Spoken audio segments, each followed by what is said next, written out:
Bonjour à tous, je suis Axel de Apprendre Excel et dans cette vidéo, je vais vous montrer comment effectuer une recherche avec deux critères.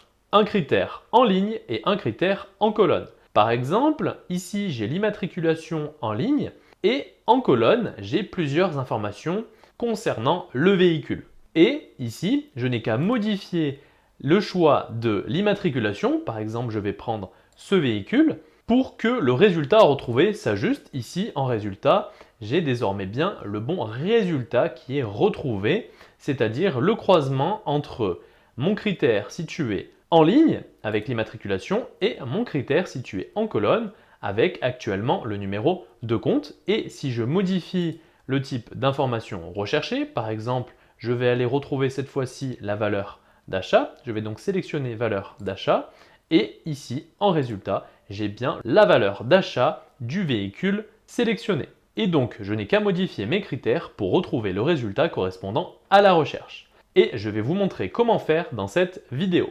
Mais tout d'abord, si vous souhaitez recevoir ce sujet sur Excel avec d'autres exercices, avec sujets corrigés plus vidéos de formation correspondantes, il y a un lien dans la description, vous n'avez qu'à cliquer, saisir votre email et vous recevrez tout ce contenu gratuitement par email. Et pour ceux qui veulent aller plus loin, il y a des formations complètes pour apprendre Excel. Alors, on a déjà vu dans une vidéo précédente comment faire la somme avec des conditions en ligne et en colonne avec la formule SUMPROD. Je mettrai le lien vers cette vidéo dans la description. Mais aujourd'hui, on va effectuer cette recherche avec les formules index et equiv puisque la formule SUMPROD ne s'applique qu'à des valeurs numériques et elle ne fonctionne donc pas dès lors qu'il y a des valeurs autres que numériques dans la plage de recherche, c'est-à-dire dans les valeurs à retrouver. Alors, en ce qui concerne la mise en forme conditionnelle qui permet de retrouver cette valeur cherchée, c'est-à-dire de faire apparaître en surbrillance la valeur cherchée par rapport aux deux critères, eh bien je ferai prochainement une vidéo pour vous montrer comment faire. C'est parti! Alors, pour commencer, on va mettre les données sous forme de tableau. Cela va permettre deux choses. Premièrement, d'avoir des plages de cellules renommées automatiquement, ce qui facilite la création et la lecture de la formule, mais surtout, cela va permettre de rendre dynamiques les plages de cellules utilisées dans les formules, puisque celles-ci vont s'adapter automatiquement en fonction du nombre de données dans le tableau source, et donc la formule fonctionnera toujours en cas d'ajout ou de suppression de données. Pour mettre les données sous forme de tableau, il suffit de cliquer sur une des cellules du tableau, puis de se rendre dans l'onglet Accueil et de cliquer sur Mettre sous forme de tableau. Ici, on va sélectionner par exemple cette mise en forme. On laisse bien cocher mon tableau comporte des en-têtes, puisque c'est le cas, et on peut cliquer sur OK. Donc, c'est OK pour la mise sous forme de tableau. Maintenant, on peut effectuer la recherche en combinant les formules index et equiv. Alors, la formule index qui permet de renvoyer une valeur située dans une table de données en fonction d'un numéro de ligne et d'un numéro de colonne. Donc par exemple, on va simplement lui indiquer une table de données et grâce à un numéro de ligne et un numéro de colonne, on va pouvoir retrouver l'information souhaitée. Et justement, c'est la formule equiv qui va nous permettre de retrouver ces deux informations, à savoir le numéro de ligne et le numéro de colonne. Le numéro de ligne en recherchant l'immatriculation dans la liste et le numéro de colonne en recherchant le type d'information parmi les en-têtes de colonne. Donc c'est parti. Alors pour plus de clarté, on va décomposer la formule. On va commencer par utiliser la formule equiv pour retrouver le numéro de ligne et le numéro de colonne. Donc par exemple, ici on va retrouver le numéro de ligne et ici le numéro de colonne. Donc c'est parti pour retrouver le numéro de ligne avec la formule equiv. On ouvre la parenthèse de cette formule et il faut définir en premier argument la valeur cherchée. En l'occurrence, pour retrouver le numéro de ligne, on souhaite retrouver l'immatriculation dans la liste des véhicules. Donc la valeur cherchée, eh bien, c'est la plaque d'immatriculation que l'on va sélectionner dans la liste déroulante. On va bien figer cette cellule avec la touche F4. Même si dans l'exemple, on ne va pas étirer la formule, je préfère à chaque fois figer les valeurs cherchées. Mais ici, ce n'est pas obligatoire. Et point virgule, deuxième argument, il faut renseigner le tableau de recherche. Nous, on souhaite retrouver l'immatriculation. Pour cela, il faut sélectionner la colonne correspondant aux immatriculations en partant bien de la première immatriculation et non de l'entête de colonne. Vous verrez pourquoi par la suite. Donc ici, on va sélectionner la première immatriculation de la liste, puis on va utiliser le raccourci clavier avec les touches CTRL et SHIFT. Donc SHIFT qui est la flèche vers le haut juste au-dessus de la touche CTRL tout à gauche du clavier. Et en maintenant ces deux touches, on va appuyer sur la flèche du bas pour sélectionner intégralement cette colonne. Et on voit ici que cette plage de cellules a automatiquement été renommée grâce à la mise sous forme de tableau. Et cette plage de cellules s'appelle désormais tableau 1, qui est le nom du tableau, avec entre crochets le nom de la colonne sélectionnée. Donc on peut remonter. Et ici, on va donc rechercher l'immatriculation dans la colonne immatriculation. Et dernier argument, point virgule, on souhaite retrouver la correspondance exacte avec la valeur cherchée. Donc on renseigne 0. On peut alors fermer la parenthèse de la formule EQUIV et appuyer sur Entrée. La formule renvoie alors le résultat 5, c'est-à-dire que l'immatriculation sélectionnée dans la liste déroulante est retrouvée en ligne numéro 5 à partir de la première immatriculation. Et ici, si on vérifie, 1, 2, 3, 4 et 5. On retombe bien sur le bon résultat. Et d'ailleurs, ici, la mise en forme conditionnelle confirme ce résultat. On peut maintenant utiliser à nouveau cette formule pour retrouver cette fois-ci le numéro de colonne. La valeur cherchée cette fois-ci, c'est le type d'information. Donc on sélectionne la cellule correspondante à la liste déroulante qui permet de choisir le type d'information souhaité.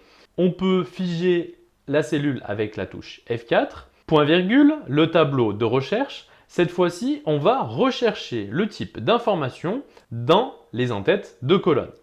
Donc on va sélectionner les entêtes de colonne en partant bien de la première entête de colonne puisque notre base de données part bien de la première colonne immatriculation. Donc vous le verrez par la suite lorsque l'on va utiliser la formule index. Et ici, comme tout à l'heure, on va sélectionner la première cellule correspondant au tableau de recherche, à savoir la première entête de colonne.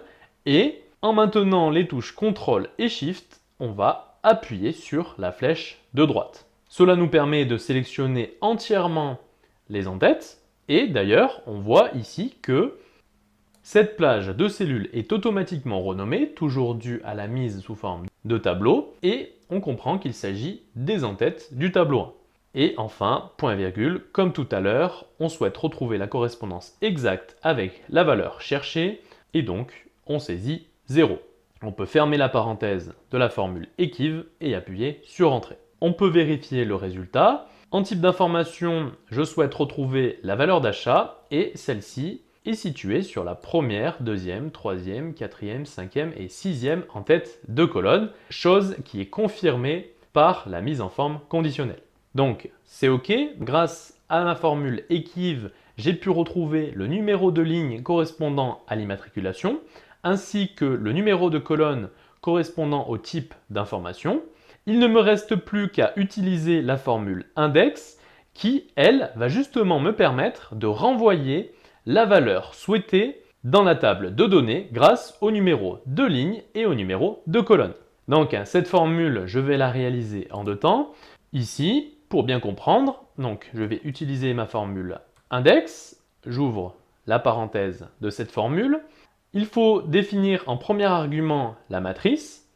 Ici, eh bien, la matrice, c'est l'ensemble des données du tableau, hors entête. Je vais donc sélectionner l'ensemble des données du tableau. Alors ici, je ne sélectionne pas l'entête, puisque rappelez-vous, pour retrouver le numéro de ligne, j'ai commencé la sélection de la table de données à partir de la première immatriculation. Je n'ai pas pris l'entête. Donc ici, il faut bien veiller à avoir une sélection pour la matrice qui soit cohérente avec celle faite pour les tableaux de données pour les formules EQUIV. Donc je peux utiliser comme tout à l'heure le raccourci CTRL-SHIFT avec la flèche à droite puis la flèche vers le bas pour sélectionner entièrement mon tableau. Et là encore, je constate que mon tableau est renommé puisque ici il s'appelle tableau 1. Ici, tableau 1 fait référence uniquement aux données hors entête. Et point virgule, pour le numéro de ligne et le numéro de colonne. Dans un premier temps, on va simplement sélectionner les cellules qui nous permettent de retrouver ces résultats, donc grâce aux formules équives, et ensuite on remplacera directement ces deux informations, donc numéro de ligne et numéro de colonne, par les formules équives directement à l'intérieur de la formule index. Et donc ici, pour retrouver le numéro de ligne, eh bien, on le retrouve grâce au résultat de la formule en E2, et point virgule, le numéro de colonne, on le retrouve grâce au résultat de la formule en E3. On peut alors fermer la parenthèse de la formule index. On a simplement défini une matrice, puis renseigné un numéro de ligne et un numéro de colonne. Et grâce à ces trois informations, la formule index va pouvoir retrouver le résultat correspondant. On peut alors appuyer sur la touche Entrée.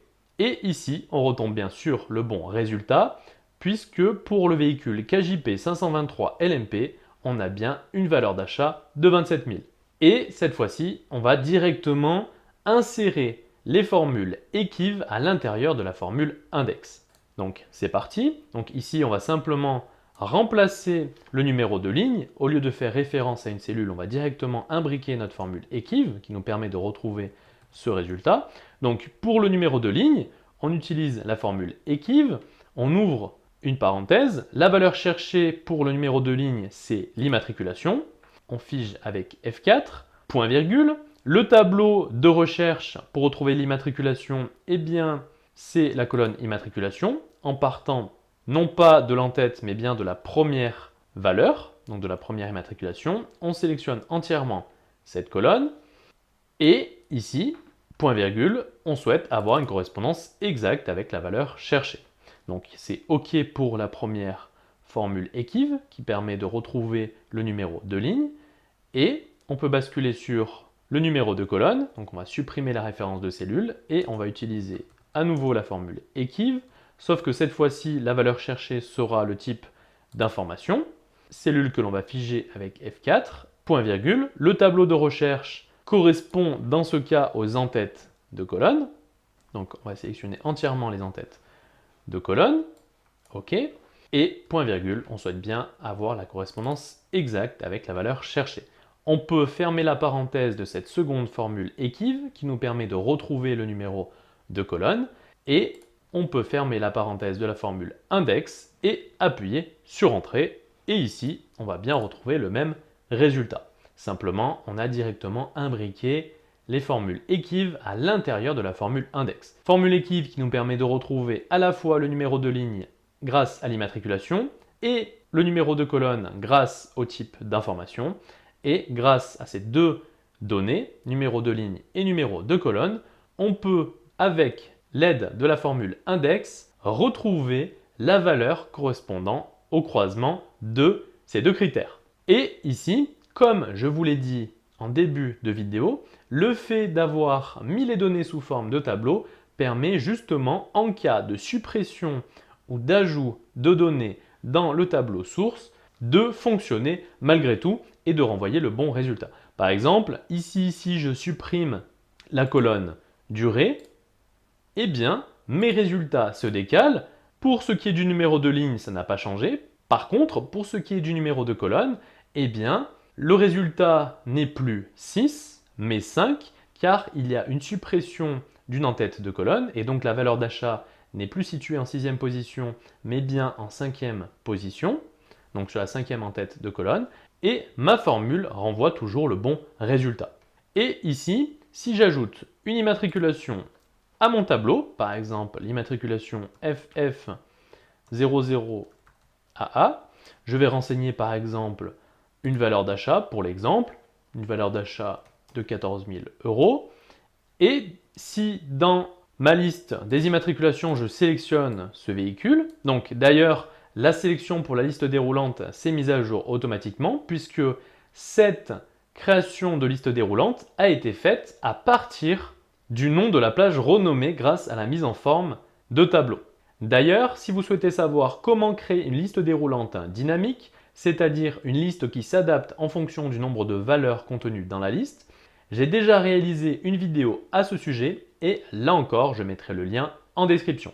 Donc ici, si je sélectionne le véhicule que je viens d'ajouter, eh bien là encore, ma formule fonctionne. Donc voilà pour cette vidéo sur comment effectuer une recherche avec un critère en ligne et un critère en colonne. Je me répète, si vous souhaitez recevoir le fichier Excel utilisé pour cette vidéo, il y a un lien dans la description, vous n'avez qu'à cliquer, saisir votre email et vous recevrez directement ce fichier par mail. J'espère en tout cas que cette vidéo vous sera utile et quant à nous, on se dit à la prochaine.